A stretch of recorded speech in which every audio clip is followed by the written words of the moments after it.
Coach, what should I do? Should I wear a high heel shoe for squatting or flat heel shoe for squatting?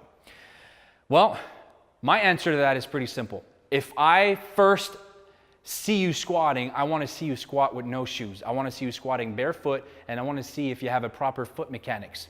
The most important thing when looking at your feet for squatting is not what kind of shoe are you wearing. It's what you're doing with your feet.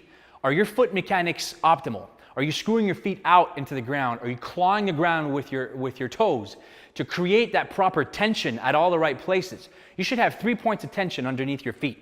On the outside of your foot, underneath your toes, and underneath your heel. Now what happens is if you wear shoes with heels all the time, you compensate and you don't feel the ground as much. So somebody that does have either valgus problems or toes coming up or heels coming up, you won't be able to assess those issues because they'll just be compensating with the shoes that they're wearing. So first things first, before answering you, I have to see your squat, and I have to look at your feet and see what you're doing with your feet. That actually came from a lot of what I learned and I'm teaching with the squat mechanics actually comes from our good friend Chris Duffin. And it's worked wonders for my coaching, for my technique analysis for my clients. So kudos to Chris, thank you very much. So first things first, look at the foot mechanics. Second, let's see what happens when you wear a heel underneath with your shoes.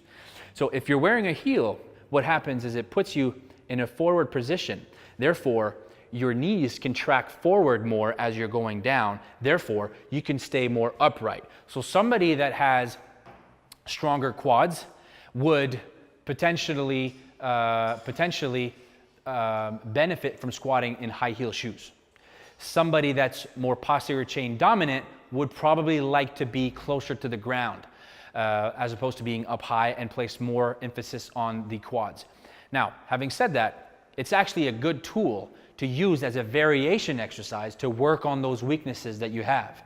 So somebody that's extremely posterior chain dominant, but that has quite a weakness in the quads, the knee extensors, will benefit from using those squat shoes and being more in an upright position and working on those quads more. So that's the main difference between the squat shoes, the flat shoes, and the heel shoes.